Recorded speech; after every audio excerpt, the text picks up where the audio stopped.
नीतीश के वोट का सिर्फ यूज करना चाहती है बीजेपी और चुनाव के बाद बीजेपी को चाय में मक्खी की तरह निकालकर फेंक देगी। 2015 में भी एग्जिट पोल गलत हुआ था और वो मुझे अच्छी तरीके से याद है कि जब एनडीए को प्रचंड बहुमत मिला था। फील्ड में जिस नीतीश को चुनाव से पहले इतना कमजोर दिखलाया गया, मतलब ये तक दिखलाया गया कि नीतीश कुमार भूल जा रहे हैं। नीतीश को आप जितना अंडर एस्टिमेट कीजिएगा ना, नीतीश उतना बाउंस बैक करेंगे। कि नीतीश जब जब आपको कमजोर नजर आते हैं ना, तब तब समझ लीजिए कि नीतीश कुमार को परखने में आप भूल कर। नमस्कार, आप देख रहे हैं देशवा न्यूज और मैं हूं आपके साथ अंजलि। बिहार में विधानसभा चुनाव की दोनों फेज की वोटिंग खत्म हो चुकी है। कहा जाए तो फर्स्ट फेज की वोटिंग 6 नवंबर को थी और दूसरे फेज की वोटिंग कल यानी 11 तारीख को थी। एग्जिट पोल की अगर बात करें तो एक बार फिर से नीतीश कुमार जो है वो मुख्यमंत्री पद की शपथ लेते हुए दिखाई देंगे। फिलहाल इस मुद्दे पर बात करने के लिए हमारे साथ देशवा न्यूज के चैनल हेड अमित झा जी मौजूद है। देखिए, मैं जानना चाहूंगी कि देखिए एग्जिट पोल जो है अब आने शुरू हो गए हैं और अब कहा जा रहा है कि एक बार फिर से नीतीश कुमार जो है बिहार के मुख्यमंत्री बनेंगे। पहले मैं ये जानना चाहूंगी कि आखिर नीतीश कुमार क्यों? नहीं, देखिए अंजलि, एग्जिट पोल क्या आए या नहीं आए वो अलग विषय है। एग्जिट पोल पे लोग भरोसा नहीं कर रहे हैं। तेजस्वी यादव का प्रेस कॉन्फ्रेंस आपने सुना होगा। तेजस्वी समेत तमाम जो महागठबंधन के बड़े लीडर हैं वो क्या कह रहे हैं कि जिस समय वोटिंग चल रही थी उसी समय आप एग्जिट पोल ले आते हैं, तो एग्जिट पोल पर भरोसा कैसे करें। साफ साफ कहा यह जा रहा है कि एग्जिट पोल जो है वो सट्टा बाजार के लिए है और इस चीज के लिए है कि बीजेपी अधिकारियों पे दबाव डाल सके, अमित शाह अधिकारियों पे दबाव डाल सके। और उस पे बयान चल रहा है, पलटवार हो रहा है। आप सुनेंगे कि तेजस्वी ने यह तक कह दिया कि भैया 1995 वाला फीडबैक हमारे पास आ रहा है जी। तेजस्वी के इस बयान को लगा दीजिएगा जिसमें तेजस्वी यादव कॉन्फिडेंट नजर आ रहे हैं। सभी लोगों से जो हम लोगों ने फीडबैक लिया, जो हम लोगों को सूचना मिली, बेहद पॉजिटिव सूचना हम लोगों को मिली है। और पहले इस तरह का फीडबैक नहीं आता था जो फीडबैक इस बार आया है। आप कह सकते हैं कि 95 का जो चुनाव का जो फीडबैक था उससे भी बेहतर फीडबैक हम लोगों को इस बार जो है मिला है। लेकिन मैं अपनी पोल की बात करूंगा, मैं किसी भी एग्जिट पोल की बात नहीं कर रहा हूं, क्योंकि एग्जिट पोल गलत होते रहे हैं।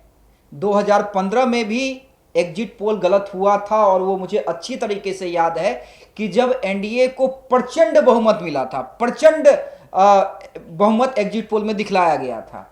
और नतीजा उसका यह था कि सुबह 8 साढ़े 8 बजे जैसे ही बीजेपी पक्ष में रुझान आने शुरू हुए, संजय मयूख जो है, मैं नाम कोट कर सकता हूं क्योंकि मुझे वो दृश्य पूरा याद है, बीजेपी कार्यालय में वो लड्डू बांटने लगे, मिठाई खिलाने लगे और आधे 1 घंटे के बाद पूरा रिजल्ट चेंज हो गया और महागठबंधन की सरकार बनी। और स्थिति यह थी कि बीजेपी महज 50+ सीटों पर सिमट गई।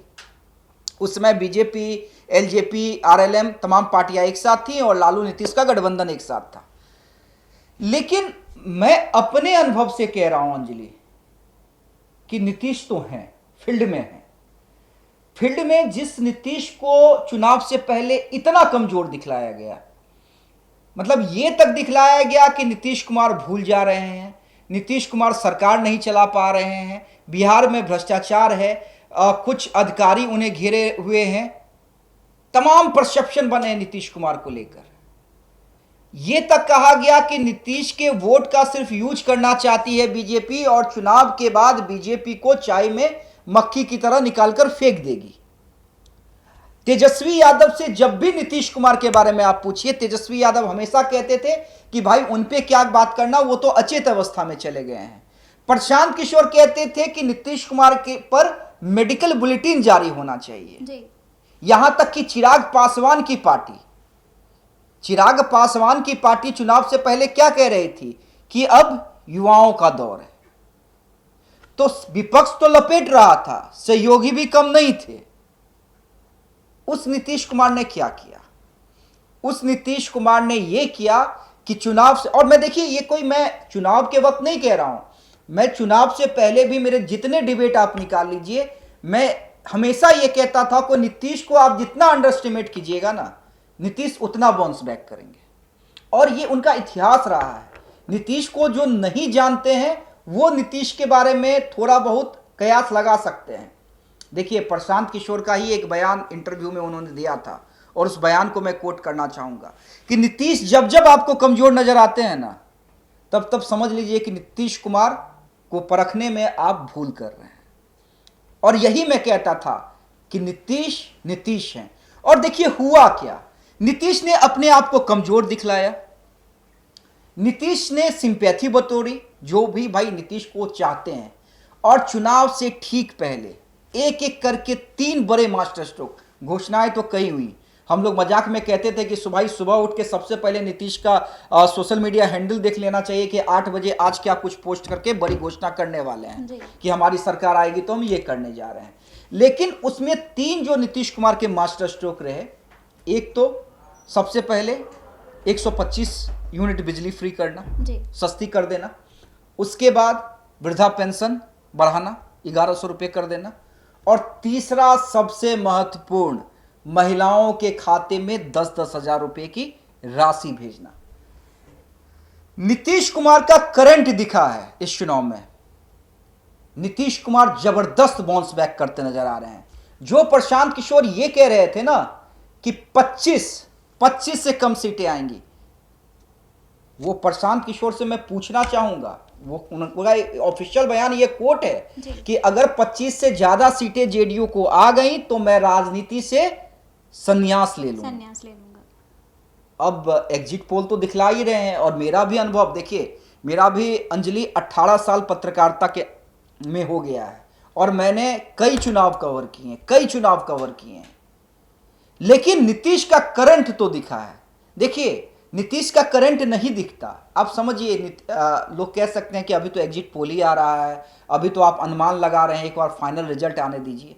लेकिन मैं क्या कह रहा हूं, अगर नीतीश का करंट नहीं रहता तो क्या जैसे ही चुनाव शुरू हुआ, चिराग हो, बीजेपी हो, मैं अमित शाह की बात नहीं कर रहा हूं, अमित शाह के अलावा तमाम बीजेपी के नेताओं ने कहा है कि सीएम की वैकेंसी नहीं है, नीतीश के नेतृत्व में हम लड़ रहे हैं और नीतीश कुमार सीएम होंगे। देखिए, मैं इस मुद्दे पे आपको रोकना चाहूंगी। मैं चाहूंगी कि अगर नीतीश को चुना जाता है तो क्या मतलब नीतीश को इसलिए चुना जाएगा क्योंकि कोई दूसरा विकल्प नहीं है इसलिए?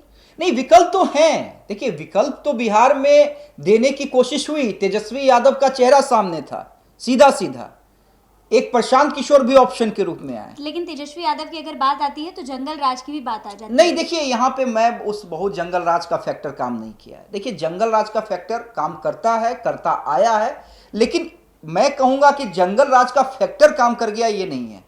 काम क्या किया है उस पर मैं बात करूंगा। एक तो महागठबंधन में लेट डिसीजन होना, तमाम जो डिसीजन हुए हैं महागठबंधन में वो लेट हुए हैं। किच तो एनडीए में भी थी ना, सीटों को लेकर थी ना जी। लेकिन चुनाव से ठीक पहले एनडीए ने न सिर्फ सीटों की घोषणा की कि कौन कितने सीटों पर लड़ेगा, बल्कि तमाम जिज के बावजूद नीतीश कुमार और एनडीए ने तमाम प्रत्याशियों के नाम तय कर लिए। कोई फ्रेंडली फाइट आपको एनडीए में दिखी? अच्छा, नीतीश कुमार जागृत कब हुए?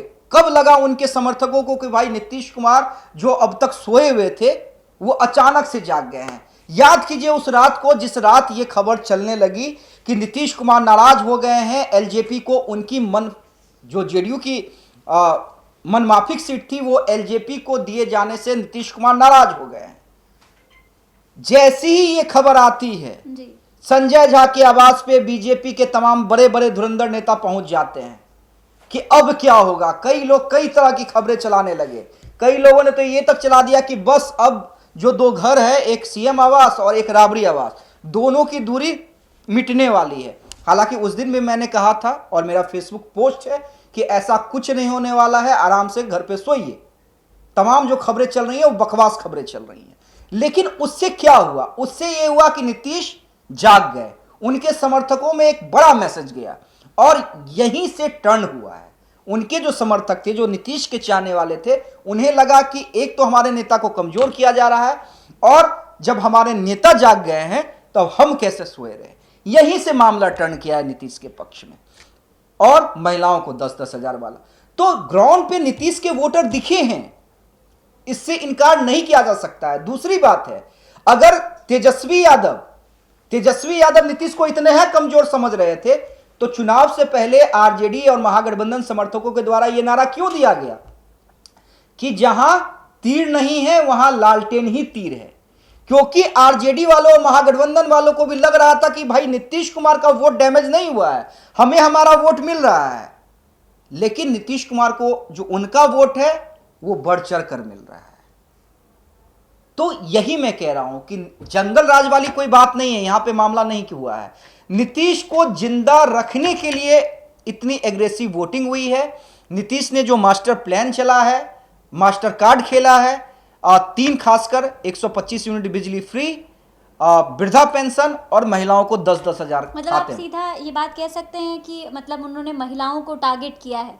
महिलाओं को तो हमेशा उन्होंने अपने टारगेट में रखा है। आप मुझे कोई एक चीज बता दीजिए अंजलि, कि मुझे कोई भी एक उदाहरण दे दीजिए जब महिलाओं ने ये कहा हो कि नीतीश कुमार हमारी पसंद नहीं है। जी। नीतीश कुमार तो हमेशा से महिलाओं की पसंद रही हैं, लेकिन उन महिलाओं को और आकर्षित किया है कि मेरे अलावा ऑप्शन नहीं है। तेजस्वी भी कह रहे थे ना, माई बहन मान योजना के तहत 2500 रुपए, 2500 रुपये राशि देंगे। हाँ, जी। उन्होंने तो 200 यूनिट बिजली फ्री करने की बात जी। कही, चुनाव से कई महीने पहले कही। लेकिन नीतीश को पता था कि हमें क्या करना है, उन्होंने वही किया।